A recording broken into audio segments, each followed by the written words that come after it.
The Coat Conundrum. Lindsay sat cross-legged on her living room floor, laptop balanced precariously on her knees. The soft glow from the screen bathed her pale face in light, the freckles dotting her skin standing out more than usual under the dim lighting of her apartment. Her ginger hair, long and wavy, was tied up in a messy bun, loose tendrils falling in front of her eyes as she leaned closer to the screen. The problem at hand? Finding the perfect winter coat. It sounded simple enough. People bought coats online all the time. Click, buy, done. But for Lindsay, this decision was becoming a mountainous challenge, and she had already spent 3 hours scrolling through endless options. Her best friend, Jody, had texted her earlier that day, urging her to buy a new coat before the weather took a turn for the worse. Lindsay, perpetually indecisive and prone to procrastination, had reluctantly agreed to start looking, emphasis on start. She scrolled through yet another page of coats, each one presenting a new dilemma.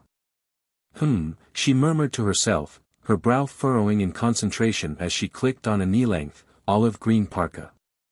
Warm, stylish, waterproof, but do I like the color? She imagined herself walking down the street in it, the muted green contrasting sharply against her fiery red hair. Did that matter? She wasn't sure. Maybe it would clash too much. Or maybe it would make her hair pop in a good way. She sighed, rubbing her temples. This was her problem. She could never make a decision when presented with too many choices. From restaurant menus to paint colors to, apparently, winter coats, Lindsay was the kind of person who would weigh the pros and cons for hours, only to end up back at square one. Her phone buzzed on the coffee table, pulling her out of her spiraling thoughts. It was Jody. Jody, any luck with the coat yet? Lindsay smirked, typing back quickly. Lindsay, define luck. Within seconds, Jody responded. Jody, I knew it. How hard is it to pick a coat, Linz? Lindsay sighed aloud. Jody always made things sound so easy, but Jody wasn't cursed with paralyzing indecision. For Lindsay, every choice was like standing at a crossroad, unsure which path to take because all of them seemed to have both pitfalls and potential benefits. Lindsay shifted the laptop onto the couch, pushing herself up to pace around the room. Her tiny apartment was full of half-made decisions, art prints she'd bought but never hung, plants she'd yet to repot, and books still sitting on her shelves unread. The pile of discarded sweaters on the armchair was a testament to her inability to pick an outfit this morning. Now, the coat decision was looming over her like a shadow. She opened the coat closet, hoping that maybe she didn't need to buy a new one after all.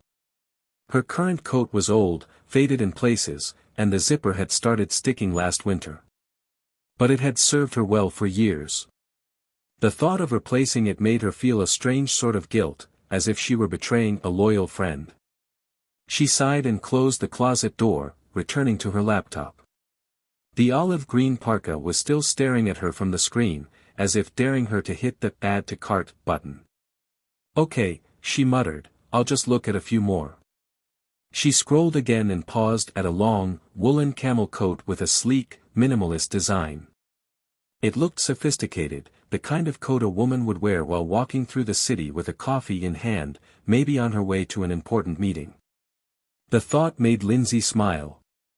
She could be that woman. She could be the kind of person who made quick decisions and exuded confidence, right? But the more she looked at the coat, the more doubts crept in. Was it warm enough for winter?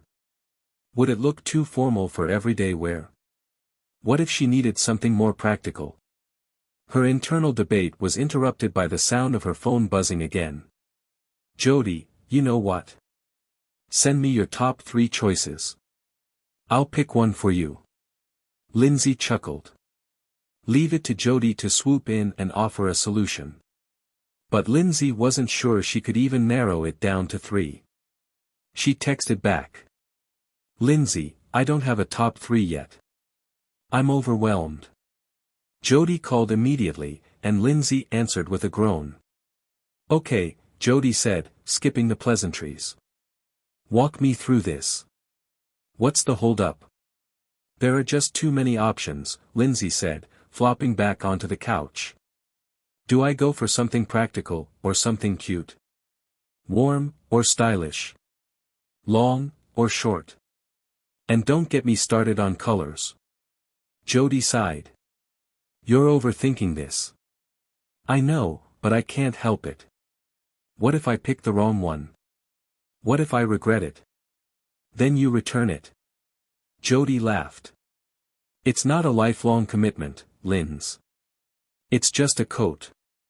To Lindsay, though, it felt like more than that. Every choice she made felt like a reflection of who she was or who she wanted to be, and that pressure made even the smallest decisions feel monumental. Okay, Jody said, her voice softening. Let's make this easier. What's your favorite coat that you've seen so far?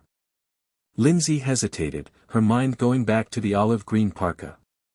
It was warm, practical, and kind of cute, even if she was unsure about the color. Well, there's this green one. But I don't know about the color. Green could look great with your hair, Jody said. Plus, it sounds like it checks all the other boxes. I guess, Lindsay said, biting her lip. Jody's voice grew more insistent. Then just go for it. You've been looking for hours. Trust your gut. Lindsay stared at the coat on the screen, her finger hovering over the Add to Cart button. Trust her gut. How often did she actually do that? Rarely, if ever. But maybe this was the time to start. With a deep breath, she clicked the button. There, she said, her voice a mix of relief and uncertainty. I did it. Jody cheered on the other end of the line, and Lindsay couldn't help but smile. She had finally made a decision, small as it was. Maybe it wasn't perfect, but it didn't have to be. It was just a coat, after all.